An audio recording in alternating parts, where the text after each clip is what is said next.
welcome to Alessio's kitchen. Chicken! This is my chicken, look! It's How so beautiful is beautiful. it? Yeah, it's nice. Yes, yes. So, what are we having today? Hello. So we have a homemade pizza, and we're not gonna try to make the proper Neapolitan one. We're gonna do a homemade one. So it's gonna be like a, as we call pizza in teglia or pizza in a tray. So it's gonna be higher. Yeah, of course. Yeah, it's homemade Italian pizza, of course. And but we are not gonna try to replicate the Neapolitan pizza. It's gonna be a homemade Italian one. So it's we start with water. So 500 grams of water.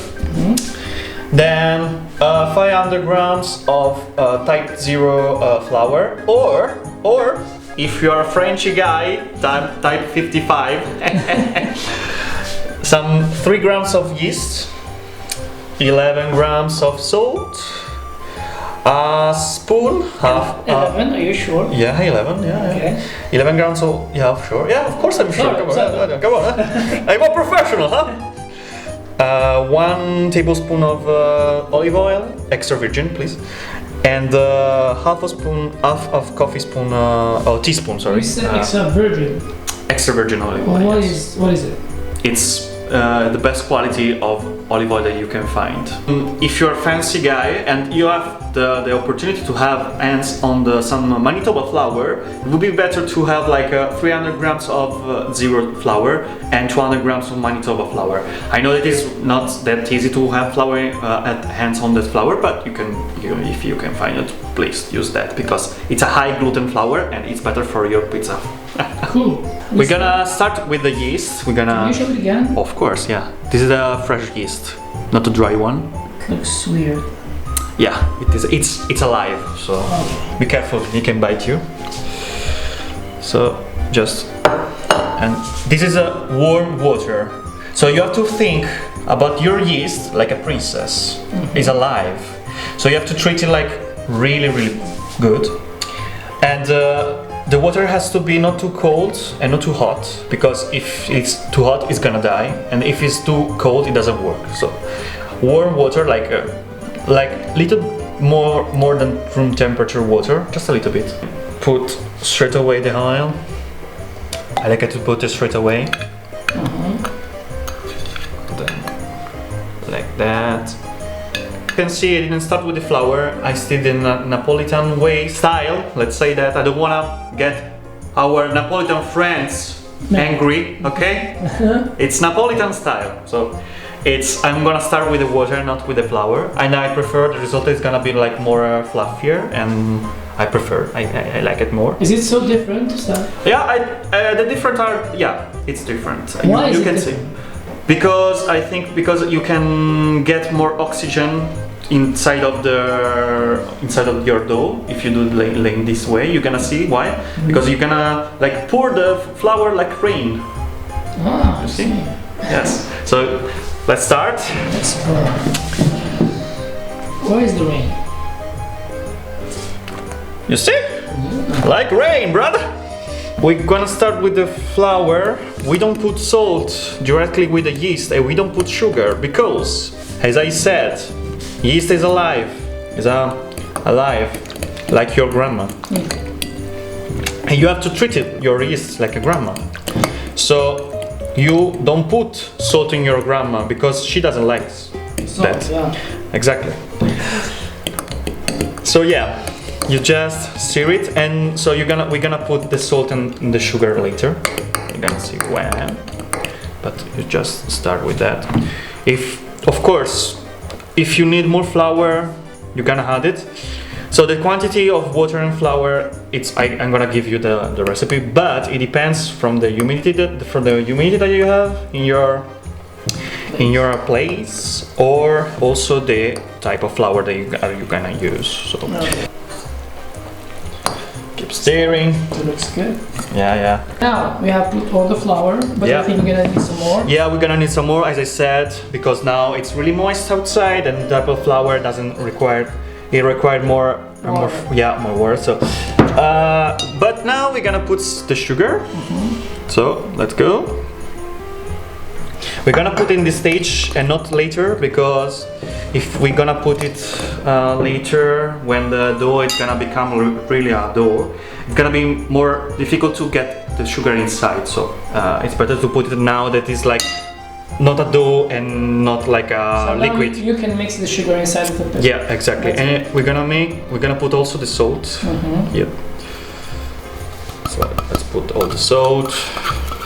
Easy, it looks so easy. Hey, it is easy. Yeah, Italian guy. yeah. Look the mustache and the accent, you know. I'm Italian, so just stir it. But yes, as I said, Definitely gonna need some flour. more flour. Yeah. Okay, pause it. No, it's okay. Okay. Yeah, we can put. Like I don't want to show the brand, but that's why. I'm gonna show it. Perfect. Yeah. As you can see, you can use your hands. Yeah, exactly. We can start to use our hands. It's really sticky, but it's normal. It's normal because we didn't still work it properly. So I'm just gonna start to scrape and put some flour. Yeah, let's go. And then take as much as possible. The gluten is not ready, so it's not done. And we have to create the gluten. How do you create gluten?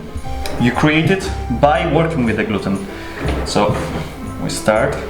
And if you have this magnificent tool, it's a spatula, we call tarocco in Italian. Tarocco, yes. You can help you with put the flour, but we can start now to. And if you need, of course, to help you to work better, you start to. With all this flour and still sticky. Yeah, it's normal because it's full of humidity. But and also you still want some humidity in your dough, especially if you have to work with a home oven, because exactly, that's what I was gonna ask. I mean, how do you cook this pizza inside a 250? If you work with a wood oven, the temperature it reaches normally 470 degrees, so it's really high, and the pizza is cooked in 90 seconds normally. With this type of oven, even if you reach your max temperature, the pizza is gonna cook in 8-10 minutes. So of course you're gonna lose a lot of humidity, a lot of moistness inside of your pizza. So what you wanna do is to keep some of the humidity inside, so the dough does not have to be too much dry. But because of the yeast, you have to give time to the yeast to take actions and let rise to take action and make the yeast works. So yeah, like it's 5 minutes that we work with.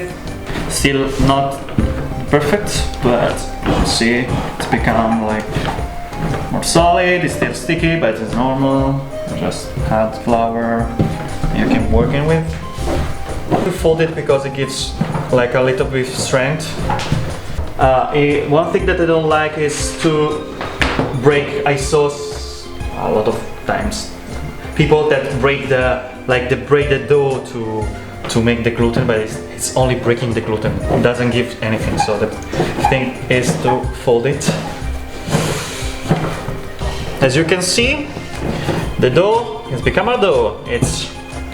It's a little bit flexible, not too much. It's because I want like this. So because you can see it's change color. It's not like gray anymore. It's more like white. So finally the gluten, it's become the gluten. Still a little bit sticky. It's normal, but it's not that elastic. It's still a little bit fluffier because I want like this. I prefer. So now we are ready to put it in the fridge for 24 hours. Why in the fridge? Because it can take the rising more longer. One thing that you have to do before putting on the tray, but I'm gonna show you tomorrow that it's to let it outside of the fridge at least 2-3 hours before keep like working with. So Okay. see you tomorrow. I'm gonna show you quickly how to put it to rice. Just make a bowl. Just put the external part inside to make it even, and then you quickly turn it the bottom, and then you take your dough, you put inside, and then you put more oil. This it's because oxygen in this case it's a really enemy for our dough, because it makes the crust. We don't want the crust. We want to make the crust when we bake the pizza, not before. Okay. Well, as you can see, I put a layer of oil, olive oil, and then We cover it. Obviously. of course. Now we Hopla. I cover it and say goodnight to our dough, huh? Till tomorrow. See you. With the magic of the editing, you just see few seconds pass, but in reality, 24 hours has passed. More than 24 hours to be fair, because after that you left your dough resting and rising, so now it's like you stay outside of the fridge for 3 hours, and now we're ready to go and to work with again. So now we can put some olive oil, extra virgin. Do not let it stick your pizza. So it's gonna be enough for one. But if you want, if the tray that you have is like a half of it, yeah, smaller, or you want a crispier pizza, you can cut in half the dough. And you can use our rolling pin, but I'm not gonna use our rolling pin because I don't want to crush all the bubble that the yeast produce during the rising. So What about the edges? yeah, we have some trouble with the edges, of course, but because of the shape of the tray, but it's normal. Probably it's not gonna go in place. I'm gonna try, but it's okay like this, I think. Nice, perfect. So that's the dough for other 30 minutes, and then we're gonna put the toppings. So we're gonna put another thin layer of olive oil on the top in order to not make the crust again.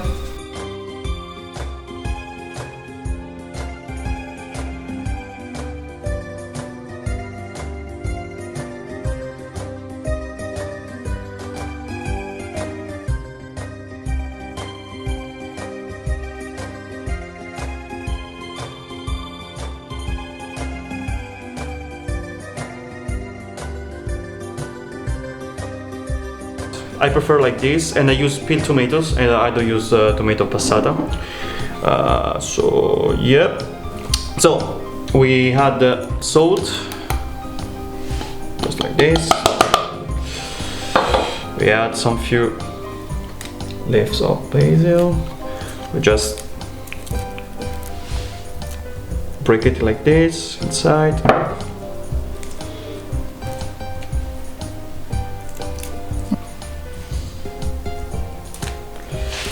Et voilà. You can put a few grams of olive oil, and then you can just crush it. There's no need to be like blended, of course. With the hands you cannot blend it properly. So, but I like it like this. It's gonna be like rougher. It's gonna be like homemade, you know.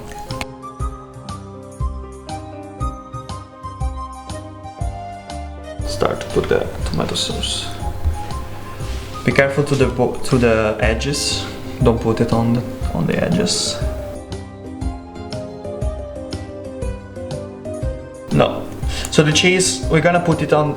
A common mistake that we do when we do the homemade pizza, it's to put the cheese straight away. No, you have to put the cheese. So especially the mozzarella, you have to put it on the last 5 minutes, 3 minutes, just to melt it. It has not to cook, only to melt, because the mozzarella has not to cook. So So we can go and put it our pizza on the oven. And let's go. So we almost finished the cooking of the pizza. So now it's time to put the mozzarella. As I said, a few last minutes.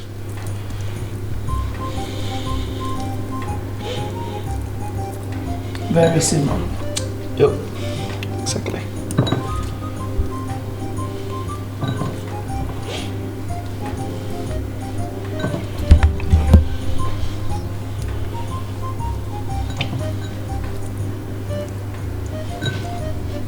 Back in the oven for 3 minutes to just melt the mozzarella and then take it out. So if you want to check your cooking time or you want to check the cooking of your pizza, just with a spatula scrape it on the bottom, check if it's golden or brown, it's ready and you can put your mozzarella. Just remember that. So what I advise you to, a little advice, just for let it rest here on the same tray for 1-2 minutes and then put it on a grill, because otherwise all the condense and the humidity inside, it's gonna stay inside, and you want the crunchiness, like for example this pizza has. So you want that. Yep. So you want that. So just let it rest for a few minutes on the tray and put it for the longer rest on the grill. And when can I eat? Just after that. Just for a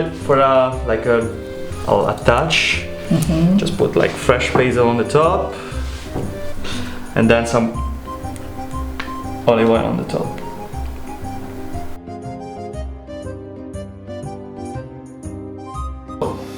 Yeah, now let's rest a little bit again. A lot of resting, huh?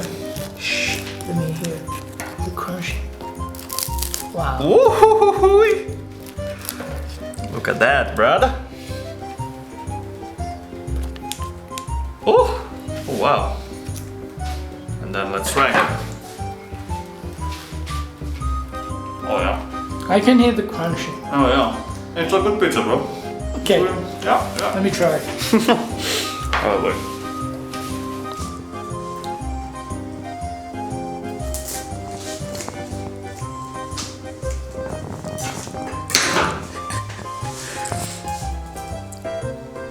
Yeah.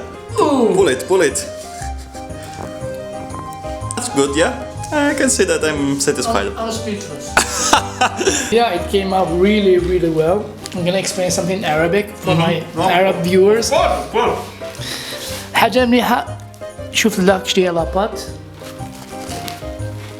خفيفة بزاف، هي تبان خشينة بصح خفيفة كراف خفيفة وبزاف بنينة. إن شاء الله تسيوها وتعجبكم. Yeah, it came out really, really well. I'm gonna explain something in Arabic for my Arab viewers. حاجة مليحة. شوف لك شتي لاباط خفيفة بزاف، هي تبان خشينة بصح خفيفة كراف خفيفة وبزاف بنينة. إن شاء الله تسيوها وتعجبكم. Thank you so much. You're welcome. It is honestly and I'm genuinely loving this. It is so delicious and so simple. I like it. Keep cooking. Yeah. You're good at this. So see ya.